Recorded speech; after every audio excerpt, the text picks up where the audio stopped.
it's Michael. I'm on my way to Vermont to do a talk. I don't have to actually perform until tomorrow morning, but I've been thinking about some other trips I've been on lately, and there's a lot of weirdness with the airlines right now, so I've been thinking about these strange trips that I've been on, as Jerry Garcia would say.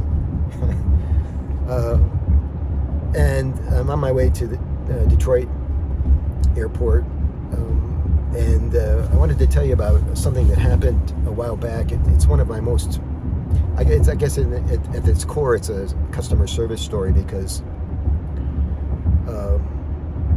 it shows what I'll go through, what links I'll go through to actually get to a gig and do my thing.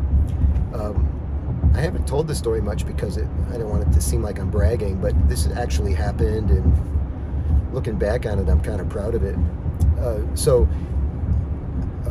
It was a stretch of time where I had a bunch of gigs in a row, and I tried to say yes to everybody, and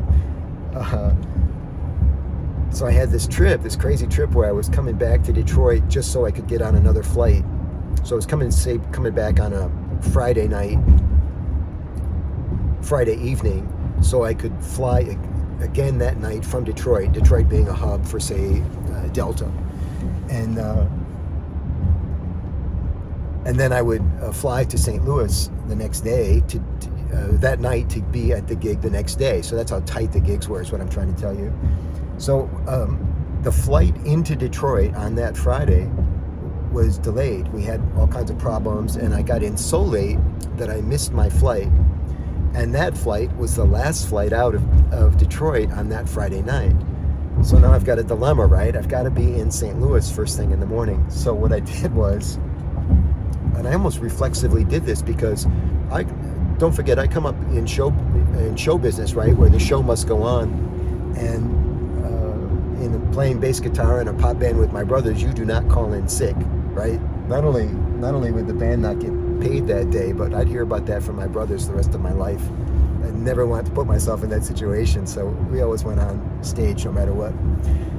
And so reflexively, I just walked my arse over to the rental car counter at Detroit Metro and rented a car to drive to St. Louis. Now, it's a 7-hour drive from Detroit to St. Louis.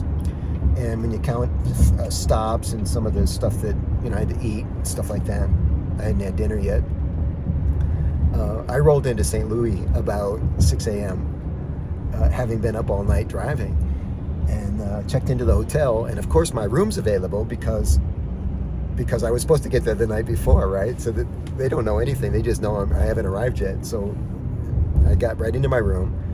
I took a shower, got my head straight. I had something to eat because I needed some fuel to actually execute the program that I promised these people I would deliver. And my signature story that morning was this very thing. I did tell it that day because I was just so amazed that I had been able to pull it off. And of course, I had to drive my arse home 7 hours after the St. Louis gig to get there. So, moral of the story is, if you have an obligation to somebody, man, you do it. Right? You don't find excuses. You don't lay low and hope nobody notices. You get it done. And if you're lucky, it goes well, and it's a story that you can tell the rest of your days. My name is Michael Angelo Caruso. I'm proud to be a professional speaker. We try to set the standard for what's going on in the speaking business. If you like this kind of video content, be sure to subscribe to my YouTube channel. Click that red button and then tap that silver bell so that you're notified of all new content. Thanks, everybody. Hope to see you on the next trip.